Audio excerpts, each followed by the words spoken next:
नमस्कार दोस्तों, मैं राहुल नागपाल और आप देख रहे हैं राहुल लाइव 85। मैं हूँ आज 30 हज़ारी कोर्ट में और 30 हज़ारी कोर्ट में जैसा आप मेरे साथ देख रहे हैं कि मेरे साथ में सीनियर एडवोकेट अजय त्यागी जी हैं।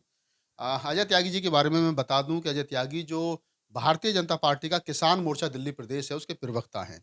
अब आप कहेंगे कि मैं क्या कर रहा हूँ? यहाँ तो एक बड़ी बात है कि दिल्ली के अंदर जो केजरीवाल सरकार है उसने जो कमिटमेंट की थी किसानों के साथ, जो दिल्ली में गाँव हैं और गाँव में जो किसान बसता है और किसान की जो बेसिक नीड है, चाहे वो खाद की है, ट्यूबवेल की है, उसकी खेती से संबंधित जो समस्याएँ हैं, उनको लेकर के केजरीवाल सरकार ने कहीं न कहीं एक तरीके से छलावा जो है वो अ, दिल्ली के किसानों के साथ जो है वो किया। अगर बॉर्डर पर किसान बैठा होता है राकेश टिकैत के समर्थन में या अन्य किसी किसान नेता के समर्थन में, तो केजरीवाल वहाँ जाकर के उनको पानी भी देते हैं, बिजली भी देते हैं, उनकी सारी सुख-सुविधाओं का ध्यान रखते हैं। लेकिन जो दिल्ली का लोकल किसान है, वो पीड़ित है। कैसे पीड़ित है?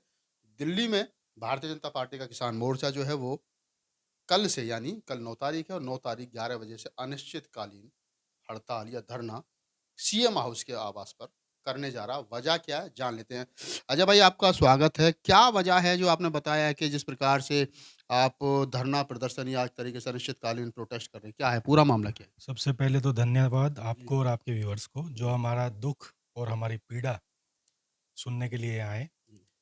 जी, जैसा अभी आपने कहा कि अगर कोई धरना बॉर्डर पे होता है तो केजरीवाल साहब उनको सारी सुख सुविधाओं का ध्यान देते हैं। जी, लेकिन जो उनके सीएम होते हुए जो उनके प्रदेश का किसान है, हुँ, वो उनके लिए अछूत है। हुँ, कैसे अछूत है? आपको पता होगा कि अभी बरसात में लगभग कई गाँव पूरी तरीके से उनकी पूरी खेती-बाड़ी की ज़मीन डूब गई। हुँ, उन्होंने घोषणा करी, लेकिन भाजपा किसान मोर्चा, विनोद सहरवत साहब के प्रदर्शन किया उन्होंने हुँ, और उसके लिए एक मुआवजे की माँग करी, तब उन्होंने घोषणा करी। लेकिन हमारी माँग थी कि 50,000 रुपए प्रति एकड़ के हिसाब से मुआवजा दिया जाए, लेकिन वो माँग पूरी नहीं हुई हुँ। और जो घोषणा हुई, उसका भी अभी कुछ अता-पता नहीं है। क्या घोषणा की थी सरकार ने? इन्होंने लगभग 25, मुझे अभी एक्चुअल अमाउंट याद नहीं है, प्रति एकड़ के हिसाब से उन्होंने घोषणा करी थी। लेकिन वो भी नहीं दिया। वो भी अभी तक कोई उसका अता-पता नहीं। जी, दूसरी बात आपको मैं बताऊँ, कहीं भी किसी हिंदुस्तान के किसी भी प्रदेश में किसान को ट्रैक्टर लेने के लिए कमर्शियल लाइसेंस नहीं लेना पड़ता, वो दिल्ली में लेना पड़ता है। अच्छा, ये बड़ी बात है कि कमर्शियल लाइसेंस दिल्ली में अगर किसान ट्रैक्टर चलाएगा तो कमर्शियल लाइसेंस चाहिए। जी। दूसरी बात जी, अगर वो अपनी खेती-बाड़ी के लिए अपना पानी के बगैर पानी के कहीं खेती हो सकती है? नहीं हो जी। सकती। पानी का अगर वो ट्यूबवेल लगाता है, उसको एनओसी लेनी पड़ती है। सरकार से एनओसी जब जी। जब तक एनओसी नहीं देगी तब तक ट्यूबवेल नहीं लगेगा। जी, यहाँ पर अगर आपको बीज, खाद लेना है, उसके लिए कोई सब्सिडी नहीं है, हुँ, ट्रैक्टर पे कोई सब्सिडी नहीं है।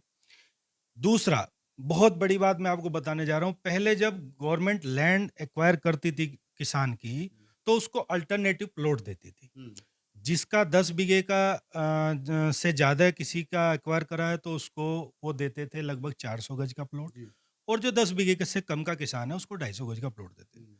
केजरीवाल साहब ने आते ही उसको भी बंद कर दिया, वो भी खत्म कर दी। वो भी खत्म कर जी। दिया।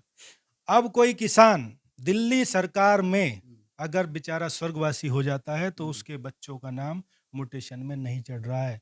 ऐसी-ऐसी पीड़ा है किसान की, इतना तो दर्द है कि इसके पीछे सरकार को क्या आपत्ति है? भई मालिकाना हक तो उसी के पास आना, तो फिर क्यों नहीं म्यूटेशन में उसका नाम चल रहा है? अब ये सवाल तो आप केजरीवाल साहब से पूछे तो ज़्यादा बेहतर होगा। अगर जो मालिकाना हक उसके बच्चों को नहीं मिलेगा तो किसे मिलेगा? कैसे मिलेगा? वो अपनी ज़मीन पे, यहाँ का किसान अगर अपनी एग्रीकल्चर लैंड पे मकान बना ले तो वहाँ का जो एसडीएम है, हुँ, उसको ग्राम सभा की ज़मीन घोषित कर देते घोषित थे। कर दिया। केजरीवाल साहब ने कहा था कि मैं अगर सरकार में आया तो 81 ए हुँ, और धारा 33 ए लैंड रिफॉर्म एक्ट, हुँ, जो ये मैंने जैसे बताया कि एक्वायर नी ग्राम सभा में हो हुँ, जाती, हुँ, उसे ख़त्म करेंगे। हुँ, कुछ नहीं जी। हुँ, तो ये सारे मुद्दे हैं, लगभग मैंने सारे आपको बता दिए, 11-12 मुद्दे हैं। हुँ, इनको लेके हमारे दिल्ली प्रदेश के अध्यक्ष श्री आदेश गुप्ता जी के मार्गदर्शन में हुँ, और विनोद सहरावत जी जो हमारे भाजपा किसान मोर्चा के अध्यक्ष हैं, हुँ, उनके आह्वान पर हम कल 11 बजे से केजरीवाल जी के घर पर बैठने जा रहे हैं और जब तक हमारी ये सारी डिमांड पूरी नहीं होगी, हुँ। हम वहाँ से नहीं उठेंगे। अच्छा, आपने कहा कि हम वहाँ से नहीं उठेंगे। कोई आपने सरकार को कोई नोटिस दिया है, लिखित रूप में दिया है कि अभी हम ये करने आपके आवास पे जा रहे हैं, मुख्यमंत्री के आवास पे। पुलिस प्रशासन से कोई अभी आपने मतलब बताया है कि हम सीएम आवास पे ये करने जा रहे हैं? इस धरने से पहले बाकायदा उनको रिप्रेजेंटेशन भी दिया गया है, प्रेस कॉन्फ्रेंस भी हुई है, पीसी में भी बताया गया जी ये हमारी डिमांड्स है, आप इनको पूरा कर लीजिए, अदरवाइज़ हम 9 तारीख से धरना देने जा रहे हैं। हुँ, लेकिन जो पीसी हुई थी उसमें जो एलओपी है हमारे नेता प्रतिपक्ष रामवीर सिंह विदोड़ी जी, उन्होंने 12 सूत्रीय जो हमारा ये मुद्दा है वो उन्होंने पीसी में बताया था। लेकिन आज तक मेरी जानकारी में अभी तक दिल्ली सरकार की तरफ से कोई घोषणा नहीं है, कोई जानकारी नहीं है। तो हम विवश हैं जी, हमें हमारी मजबूरी है, किसान हमारे लिए सर्वोपरि है, उसके लिए लड़ेंगे, मरेंगे और ये हम अपनी 12 मांगें मनवा के ही हटेंगे वहाँ से।